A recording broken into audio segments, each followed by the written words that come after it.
Hi all. This is a review of the new Vector Pro long pips from the old German company Imperial. It is one of the longest existing manufacturers of table tennis equipment. This company just doesn't sponsor any top players, and that's why it's not so well known. The Vector Pro rubber was tested in OX version, that is, without the sponge, on the INHA 970/20A blade. It is an arylate carbon with OFF speed. A great blade for a low price. There is a review on it on the channel. When I opened the envelope and took the rubber out and looked at the top sheet, it occurred to me that the pips look different from what I was used to. Either the pips themselves are thinner than usual, or they are spaced further apart. When I ran my finger over them, I thought, holy crap, it is a very grippy rubber. To the touch, and if you run a ball over the pips have a lot of traction, as for long pips. And I don't like to play with very grippy LPs, not to my taste. Further testing showed that for some reason the rubber has less grip in play than it seems to have by the touch. That's weird. It was similar when I tried the grip on the Dr. Neubauer punch by touch. My finger and ball literally slip on them, they are slippery. And I thought, oh wow, it's frictionless. And in play it turned out that it has friction and that you can even do top spins. And when I tried Dr. Neubauer Desperado, there was noticeably more grip to punch, and in play it turned out it has weaker grip. That's how it can be. If you know how to explain it, write in the comments below the video. All I'm saying is that you shouldn't judge a grip based on just touching the rubber.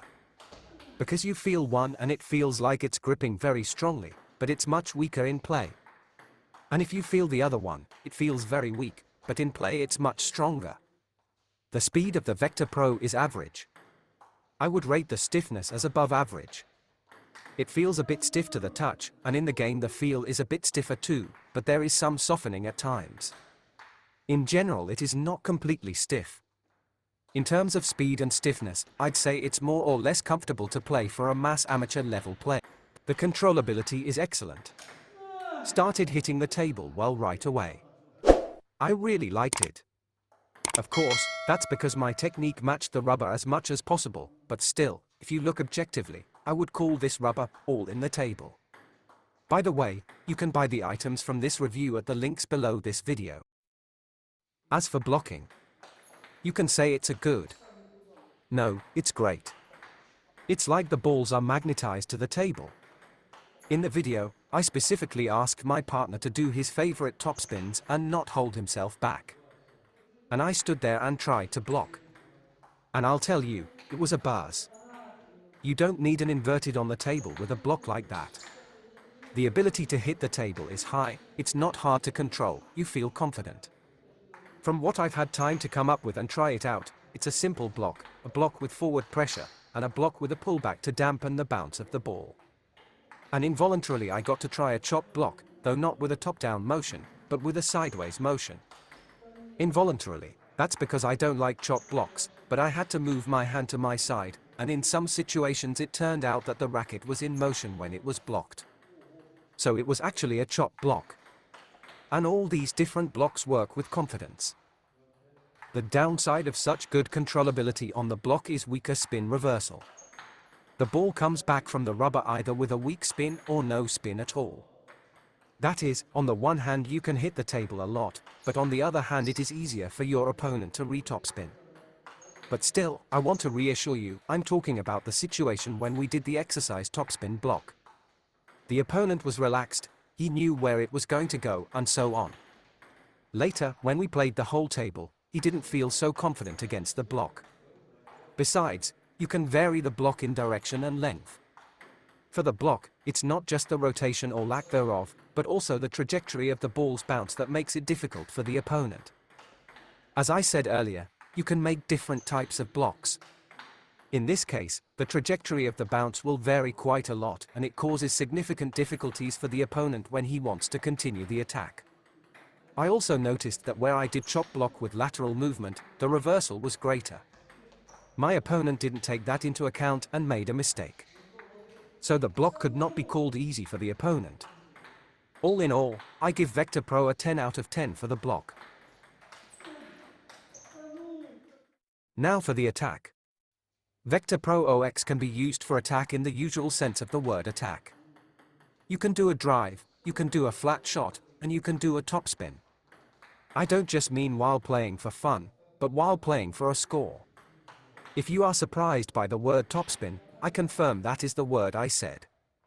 Yes, some long pips can make topspins even without a sponge, and with Vector Pro they can be made periodically, on balls that are comfortable. That is, the ones that don't fly fast and you have time to accelerate the racket and handle the ball accurately. When doing topspin, the rotation of the ball doesn't matter. The pips kind of slip through the spin and change it up a little bit. In this case, it is more important the trajectory of the ball and its energy. You can even topspin on the bottom rotation if you work on the ball as it rises. A flat poke works well, too. You can also counterattack with a drive on an unsteady attack. Controllability in all types of attack is good. I did not notice any flaws. It's easier to hit the table than the previously mentioned Dr. Neubauer punch. But the punch has more speed and the return is a bit nastier. Now about pushing on the table. This is the strength of Vector Pro, the pushing is pretty vicious. You can do various moves, shorten, attack sharply on the bottom rotation, i.e. do all the things. All this is done quite confidently and with good control. By the way, it seemed to me that there is more spin reversal at the pushing than at the block. I mean, there's a higher percentage of incoming spin than with topspin. Maybe that's why the attack on the backspin is quite controlling and angry for the opponent. On the receiving serve you can also do topspin, drive or flat poke, which means that the whole arsenal of LPs is available.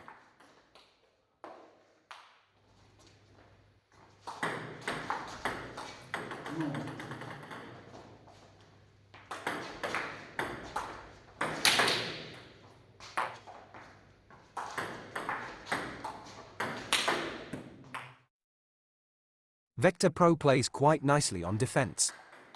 Everything works well, chops against all kind of balls. Returns all sorts of very low balls below the level of the table control. Long-range blocking works well too. Nothing to complain about. I'm not a defender and I can't assess in detail what and how well the defense works here. But based on my experience, I can assume that defenders might like this rubber.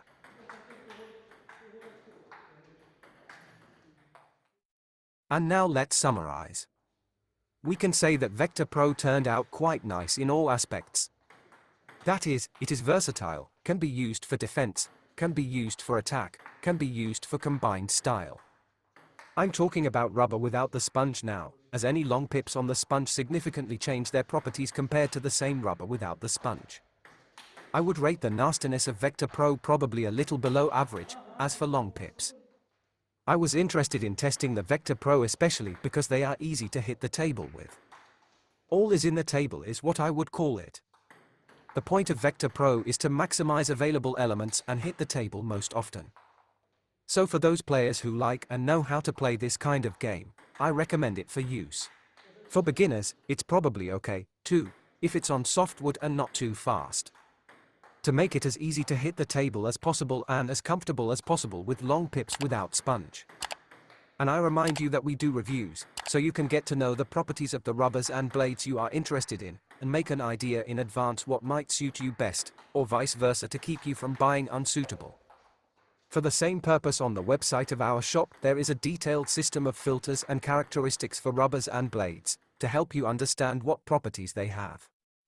So visit our website, and if you need help and advice on the choice, contact us, and we will help.